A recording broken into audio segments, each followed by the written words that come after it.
Everyone, exam medicine channel में आप सभी का स्वागत है। हम बात कर रहे हैं Allahabad university non teaching post new recruitment 2024।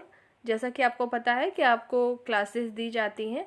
अगर आप एमटीएस के लिए अप्लाई किए हैं तो आपका सिलेबस पहले से डिफाइन कर दिया गया है कि 100 क्वेश्चन आएंगे, जिसमें 15 हिंदी, 15 इंग्लिश और जो 70 नंबर बचेगा उसमें आपके जीके आएगा और प्लस करंट अफेयर आएगा। उसी की सीरीज़ में आपको लगातार वीडियो दी जाती है और जो भी इसके पीडीएफ होते हैं टेलीग्राम पर दे दिए जाते हैं। जिन्हें भी आवश्यकता हो वहां से जाकर चीज़ों को देख सकते हैं। एमटीएस के अलावा अगर आप अन्य पद के लिए अप्लाई किए हैं तो आप लोगों के रिटन टेस्ट के बारे में नोटिफिकेशन में कोई चीज़ अभी मेंशन नहीं की गई है। फिर भी आप ये सारी चीज़ें पढ़ सकते हैं, क्योंकि हो सकता है अगर आपके एग्ज़ाम होंगे तो सिलेबस यही रहेगा, कुछ चीज़ें चेंज होंगी। तो आइए हम शुरू करते हैं और आज के टॉपिक में हम जीके के जनरल साइंस से कुछ क्वेश्चन करेंगे। सीरीज़ उसी की दे रही हूँ मैं, जो कि इम्पॉर्टेंट होंगे। देखिए, आप सब लोग कहीं से भी पढ़ सकते हैं और दूसरी बात यह है कि जो आपको दिया जाता है वो जितना लेवल है एग्ज़ाम का उस हिसाब से चीज़ें दी जाती हैं। तो आइए शुरू करते हैं। और मैंने पहले ही बताया, टॉपिक वाइज कोई आपको पढ़ाया नहीं जाता है, बस आपको एक्सपेक्टेड क्वेश्चन क्या होते हैं, किस तरीके के आ सकते हैं, वो चीज़ आपको प्रोवाइड की जाती है। आइए देखते हैं। सबसे पहला आज का क्वेश्चन हमारा है कि नाभिकीय विखंडन में प्रयुक्त होता है। तो जो नाभिकीय विखंडन है उसमें क्या प्रयुक्त होता है? उसमें न्यूट्रॉन प्रयुक्त होता है। नेक्स्ट है, द्रव अवस्था में पाया जाने वाला धातु कौन सा है? तो पारा है। मैक्सिमम टाइम हर एक एग्जाम में ये सब प्रश्न रिपीटेड होते हैं, इसलिए इनके आने की पॉसिबिलिटी ज़्यादा है। आइए आगे देखिए। द्रव के रूप में पाया जाने वाला एकमात्र अधातु कौन सा है? तो ब्रोमीन। यहाँ से दो प्रश्न याद रखेंगे। आपको दे दिया जाता है निम्नलिखित में से कौन सा अधातु है, तो अधातु कौन सा है? तो ब्रोमीन है। नेक्स्ट है, विद्युत धारा मापी जाती है। तो विद्युत धारा किससे मापी जाती है? तो अमीटर से। सबकी एक मापक राशि होती है, आपने पढ़ा होगा फिजिक्स में, भौतिक विज्ञान में। तो वहीं से ये प्रश्न अक्सर पूछा जाता है कि विद्युत धारा मापी जाती है किसमें? तो अमीटर में मापी जाती है। अमीटर लिखे या अमीटर सेम है। आगे देखेंगे, अदिश राशियाँ पूछा जाता है निम्नलिखित में से कौन सा सदिश राशि है, कौन सा अदिश राशि है? तो देखिए, जो अदिश राशियां हैं कौन कौन सी हैं? तो कार्य, ऊर्जा, ताप, समय, चाल। और सदिश राशियां कौन कौन सी हैं? तो त्वरण, बल, विस्थापन, संवेग, वेग। ये सभी क्या होती हैं? हमारी सदिश राशियां होती हैं। इसमें एक छोटा सा ट्रिक है कि हम कैसे पहचान सकते हैं। वैसे तो आपको याद रखना ही चाहिए। और देखिए, जैसे आप देखेंगे जो सदिश राशि हैं, सदिश जो है सबकी शुरुआत व या ब से होती है। देखिए, जैसे यहाँ पे त्वरण है, इसमें व आ रहा है, बल है, इसमें आ रहा है, विस्थापन में व आया है, संवेग में, वेग में व आ रहा है। तो इस वजह से ये सदिश राशियां हैं। तो इस तरीके से आप थोड़ा ध्यान रखेंगे तो आप कर लेंगे अगर ये प्रश्न पूछा जाएगा तो। आगे देखते हैं, शुष्क बर्फ क्या है? तो ठोस कार्बन डाइऑक्साइड को ही शुष्क बर्फ कहते हैं। नेक्स्ट है, तत्व का सबसे छोटा कण या भाग कौन सा है? तो परमाणु। अणु से छोटा होता है हमारा परमाणु। तो तत्व का सबसे छोटा भाग कौन सा है? परमाणु। नेक्स्ट है, रासायनिक यौगिक का सबसे छोटा यूनिट कौन सा है? तो अणु है। नेक्स्ट है, परमाणु के 3 मौलिक कण कौन कौन से हैं? तो जो परमाणु है 3 मौलिक कणों से मिलकर बना होता है। कौन कौन से? इलेक्ट्रॉन, प्रोटॉन और न्यूट्रॉन। इलेक्ट्रॉन, प्रोटॉन और न्यूट्रॉन। आइए इसके खोजकर्ता के बारे में पूछ लिया जाता है, तो इसको देख लेते हैं। आप लोगों ने 9th-10th में जब पढ़ाई की होगी या कभी भी पढ़ते हैं तो इसका एक ट्रिक पढ़ते होंगे कि कैसे हम करते। तो ईटा पर नाच एक ट्रिक होती है। जैसे इलेक्ट्रॉन है तो थॉमसन हो गया, तो जे थॉमसन हो गए। प्रोटॉन तो गोल्डस्टीन, इसकी खोज करता है प्रोटॉन के। कौन? तो गोल्डस्टीन है। नेक्स्ट है, न्यूट्रॉन की खोज किसने की थी? तो जेम्स चैडविक ने की थी। इलेक्ट्रॉन की खोज किसने की? इलेक्ट्रॉन की खोज किसने की थी? तो जे थॉमसन ने की थी। प्रोटॉन की खोज गोल्डस्टीन ने, न्यूट्रॉन की खोज जेम्स चैडविक ने की थी। अब आगे बात करते हैं, जैसे जो तीनों हमारे हैं उस सब में कुछ न कोई आवेश होता है, उसके बारे में भी पूछा जाता है। इलेक्ट्रॉन जो हमारा आता है जिसको ई से डिनोट करते हैं, तो ये हमेशा क्या होता है? ऋणावेशित होता है, मतलब माइनस इस पे चार्ज चलते हैं। प्रोटॉन हमारा क्या होता है? हमेशा धनावेशित होता है, ठीक है, प्लस होता है। और जबकि न्यूट्रॉन क्या होता है? आवेशहीन। देखिए, न्यूट्रॉन से न्यूट्रल याद रख लीजिएगा तो याद रहेगा आपको। आगे देखते हैं, पॉजिट्रॉन की खोज किसने की थी? तो एंडरसन ने पॉजिट्रॉन की खोज की थी। नेक्स्ट है, इलेक्ट्रॉन त्यागने एवं ग्रहण करने की प्रवृत्ति क्या कहलाती है? देखिए, अगर इलेक्ट्रॉन को कोई त्याग रहा है, मतलब दे रहा है, तो उसको हम कहते हैं ऑक्सीकरण। और इलेक्ट्रॉन को कोई ले रहा है या ग्रहण कर रहा है तो उसे हम कहते हैं अवकरण। याद रखेंगे, इलेक्ट्रॉन त्यागना ऑक्सीकरण, इलेक्ट्रॉन ग्रहण करने को अवकरण कहते हैं। नेक्स्ट देखते हैं, प्रोटॉन का भार इलेक्ट्रॉन के भार का कितना गुना होता है? तो 1840 गुना होता है। नेक्स्ट, वैद्युत अपघटन में ऑक्सीकरण होता है, एनोड पर होता है। कैथोड एनोड होते हैं, उसी को कहा जा रहा है कि जो वैद्युत अपघटन में ऑक्सीकरण कहाँ होता है, तो एनोड पर होता है। जो लैब अटेंडेंट के अगर कैंडिडेट इसे देख रहे होंगे तो लैब अटेंडेंट में साइंस का वेटेज ज़्यादा होता है अगर रिटेन एग्जाम होगा तो। आगे देखते हैं, परमाणु के नाभिक की खोज किसने की थी? तो रदरफोर्ड ने की थी। परमाणु के नाभिक में होते हैं कौन कौन से? तो प्रोटॉन और न्यूट्रॉन।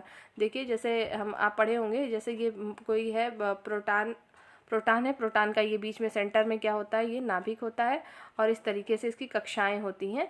इसमें जो बाहरी कक्षाएं होती हैं इसमें इलेक्ट्रॉन क्या होता है, घूमता रहता है बाहर, जबकि प्रोटॉन और न्यूट्रॉन एन और पी किस में होते हैं? तो परमाणु के अंदर होते हैं। नेक्स्ट देखते हैं, एक तत्व के परमाणु में प्रोटॉनों या इलेक्ट्रॉनों की संख्या क्या कहलाती है? तो उसे हम कहते हैं परमाणु संख्या। जैसे कि अभी अब हमने यहाँ पे पढ़ा ये चीज़ कि परमाणु के नाभिक में क्या होते हैं? तो प्रोटॉन और न्यूट्रॉन होते हैं। जैसा कि अभी हम लोगों ने देखा कि इसमें क्या है, न्यूट्रॉन है और प्रोटॉन है। तो यही बोल रहा है कि एक तत्व के परमाणु में प्रोटॉन तथा इलेक्ट्रॉन की संख्या क्या कहलाती है? कोई तत्व है उसमें जो है आपके प्रोटॉन मतलब P और इलेक्ट्रॉन E, इन दोनों की संख्या को क्या कहेंगे? तो इसको हम परमाणु संख्या कहते हैं। नेक्स्ट है, परमाणु के नाभिक की खोज किसने की थी? तो रदरफोर्ड ने। अभी ये क्वेश्चन हमने पढ़ा है, वो चीज़ थोड़ी रिपीट हो गई है।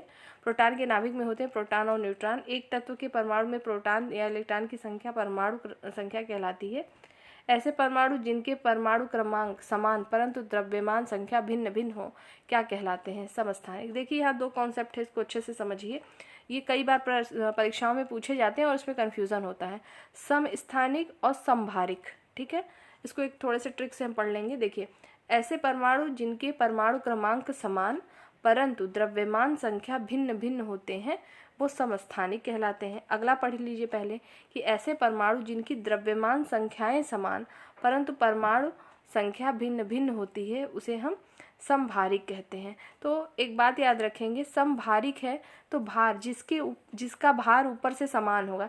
जैसे एक मान लीजिए हमने यहाँ कुछ भी लिखा, जैसे यहाँ पे C है, C लिखा हमने, यहाँ पे C2 है, फिर यहाँ पे चेंज हो रहा है, मतलब C1 ऊपर 2 है, मान लीजिए यहाँ पे C12 कर दिया और ऊपर 2 है, मतलब ऊपर का जिसमें समान होगा वो समभारिक होता है और जिसमें नीचे का समान आपको दिखाई दे, नीचे ऊपर का मतलब ये है कि यहाँ पे लिखा हुआ है परमाणु क्रमांक समान होता है। क्रमांक जैसे यहाँ पे जो नीचे दिया जाता है, अगर C1 12 लिखा है मान लीजिए, तो इसमें 1 क्या है, हमारा परमाणु क्रमांक है, क्रमांक बता रहा है, और जो ऊपर होता है हमारा द्रव्यमान को दर्शाता है। ठीक है, तो जिसमें क्रमांक हमारे क्या होंगे, बदल जाएंगे, वो हमारे समस्थानिक होंगे। और समभारिक क्या होंगे, जो ऊपर जो हम पावर में लिखते हैं वो चीज़ें अगर एक जैसी हैं तो वो हमारी समभारिक होती हैं। थोड़ा सा कन्फ्यूज़न होता है, इसको अच्छे से पढ़ लीजिएगा। आगे देखते हैं, आधुनिक आवर्त सारणी प्रस्तुत किया था तो मेंडलीफ ने किया था। आप लोगों ने पढ़ा भी होगा मेंडलीफ की आवर्त सारणी, 9th-10th में ही चार्ट आया करता था। ठीक है, आगे देखते हैं, आवर्त सारणी के उद्ग्रह तथा क्षैतिज स्तंभों को क्या कहते हैं? तो वर्ग तथा आवर्त, मतलब मेंडलीफ की जो आवर्त सारणी है जिसको पीरियाडिक टेबल कहते हैं, आप देखे होंगे कि वो इस तरीके से डिवाइड होते हैं। ठीक है, और किस ग्रुप के कौन से तत्व हैं उसमें रखे जाते हैं, तो वही पूछा है, उसे क्या कहेंगे? तो ग्रुप और आवर्त में क्रमशः वो होते हैं। आवर्त सारणी का पहला तत्व कौन सा है? तो आवर्त सारणी का पहला तत्व हाइड्रोजन है। तत्वों का सबसे पहले वर्गीकरण किसने किया था? तो डोब्रेनियर ने किया था। तत्वों का वर्गीकरण सबसे पहले किसने किया था? तो डोब्रेनियर ने किया था। आधुनिक आवर्त सारणी में वर्गों तथा आवर्तों की कुल संख्या कितनी है?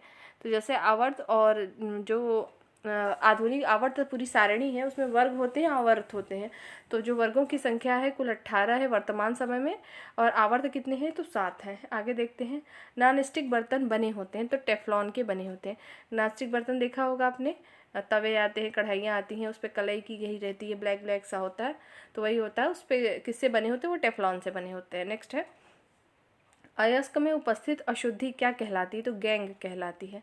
अयस्क में उपस्थित अशुद्धि क्या कहलाती है? तो गैंग कहलाती है। आप लोगों को मैंने कंप्यूटर की सीरीज दी थी, उसमें बोला गया था कि जो कंप्यूटर में एरर होता है उसका एक नाम था। अगर किसी को याद है तो कमेंट सेक्शन में आप ज़रूर बताइएगा। आगे देखिए, खनिजों एवं अयस्कों से धातु प्राप्त करने की विधि को क्या कहते हैं? तो उसे हम कहते हैं धातु कर्म। बर्तनों में कलई के लिए उपयोग होता है तो अमोनियम क्लोराइड का प्रयोग किया जाता है। नेक्स्ट है, पटाखों में हरा रंग होता है, किसके कारण होता है? तो पटाखों में जो हरा रंग होता है, जहाँ पटाखे जलाते हैं तो देखेंगे हरे कलर का एक रंगीन सा निकलता है, मतलब किरण टाइप की निकलती है, वो क्या होती है? तो बेरियम के कारण वो होता है। आतिशबाजी के दौरान लाल चटक रंग होता है। जो आतिशबाजी होती है, पटाखे होते हैं, रॉकेट होते हैं, उसमें जो लाल रंग होता है, चटक लाल रंग, वो किस कारण से होता है? तो स्ट्रोशियम, जिसका मतलब संकेत है SR की उपस्थिति के कारण होता है। या आप इतना याद रखेंगे कि स्ट्रोशियम के कारण चटक जो है लाल रंग दिखाई देता है आतिशबाजी के समय। नेक्स्ट है, भविष्य का ईंधन किसे कहते हैं? तो हाइड्रोजन को कहते हैं।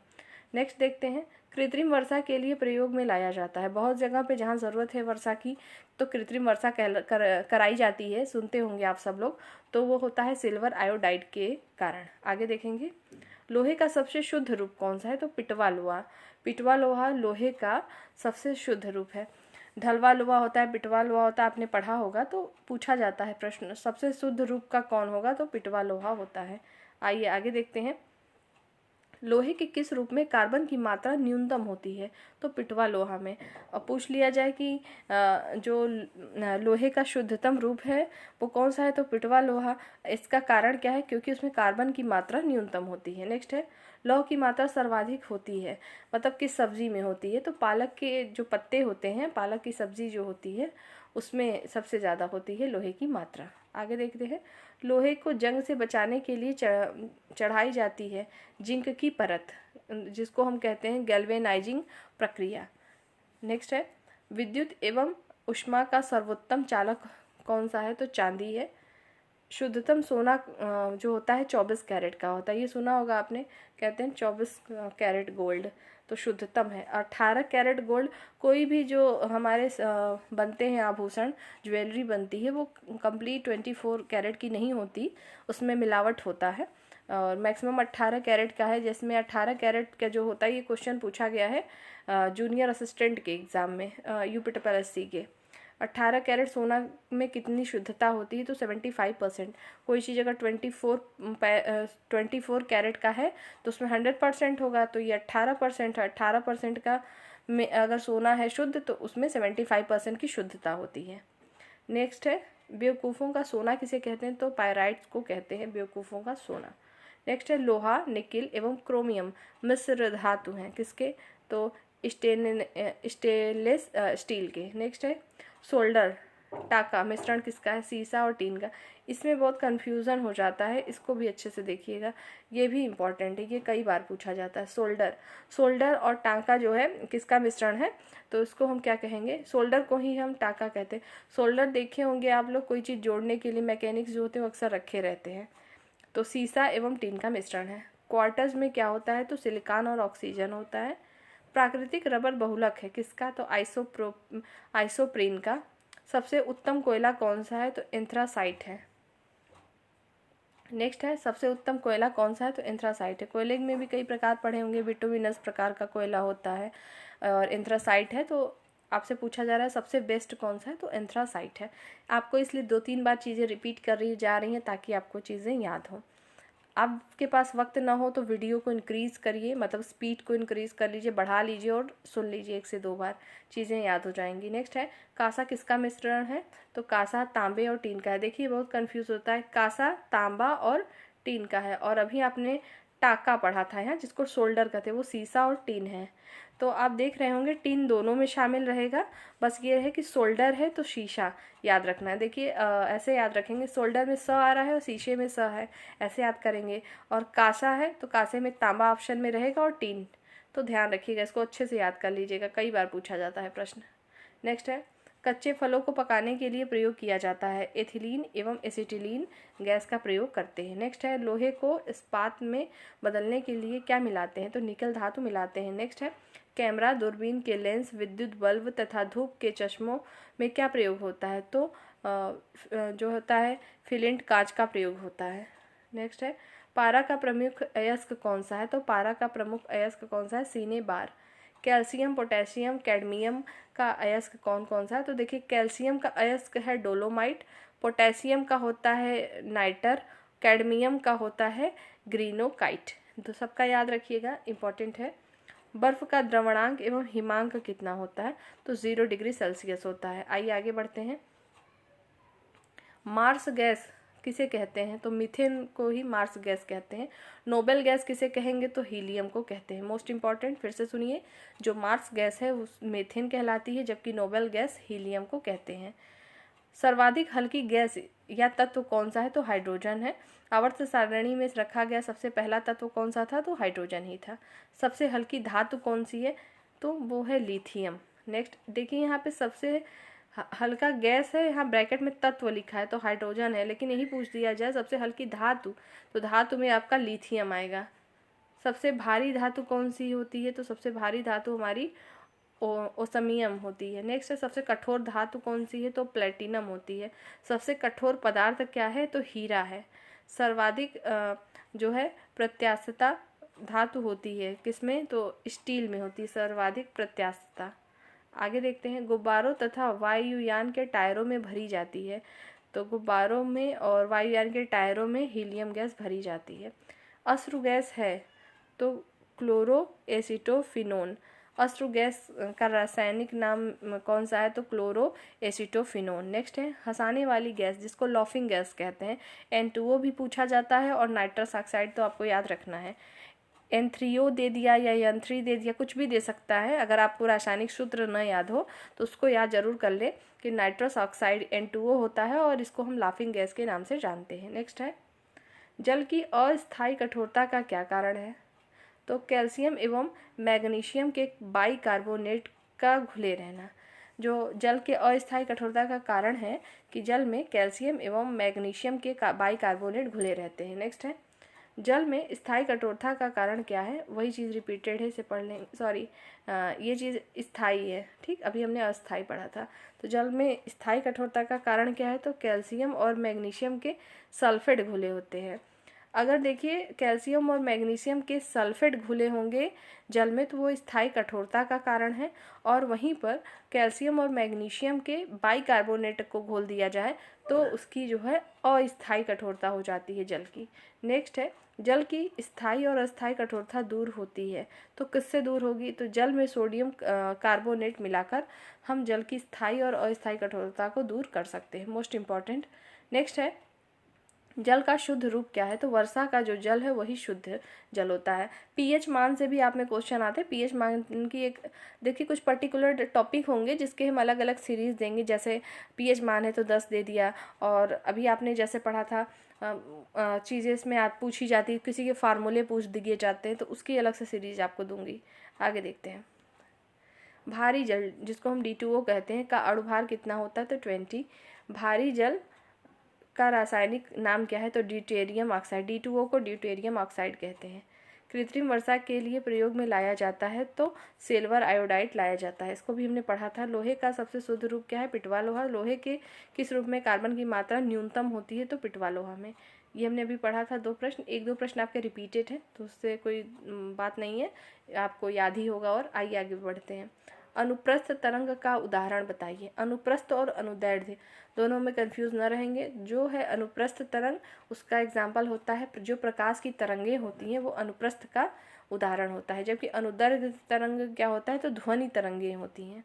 नेक्स्ट है ध्वनि तरंगें गमन करती हैं, तो लंबवत। जो ध्वनि तरंगें होती हैं वो हमारी लंबवत जो है गमन करती हैं, चलती हैं, मनुष्य नहीं सुन सकता। पराश्रव्य तरंगे जो है मनुष्य नहीं सुन सकता। नेक्स्ट है सेकेंडी लोलक का आवर्तकाल कितना होता है, तो होता है 2 सेकेंड। मानव नेत्र की स्पष्ट दर्शन की उनकी न्यूनतम दूरी कितनी होती है, 25 सेंटीमीटर होती है। सामान्य आँख के लिए दूर बिंदु होता है अनंत। कैप्सूल का आवरण किससे बना होता है, तो जो आप कैप्सूल टैबलेट खाते हैं उसका आवरण स्टार्च का बना होता है। अंडे का आवरण किसका होता है, तो कैल्शियम कार्बोनेट का होता है अंडे का आवरण। नेक्स्ट है मानव मस्तिष्क तथा सिर का अध्ययन से संबंधित शाखा कौन सी है? मतलब जो मानव मस्तिष्क है और के अध्ययन से संबंधित शाखा का नाम है फ्रेनोलॉजी। डायरेक्ट पूछा जा सकता है फ्रेनोलॉजी किससे संबंधित है, तो मानव मस्तिष्क या सिर से संबंधित है। डिहाइड्रेशन से प्रायः किसकी कमी हो जाती है? तो डिहाइड्रेशन से सोडियम क्लोराइड की कमी हो जाती है। नेक्स्ट है, वस्तु का भार अधिकतम होता है, तो निर्वात में जो है वस्तु का भार अधिकतम हो जाता है। कृत्रिम सिल्क क्या कहलाता है? तो रेयान।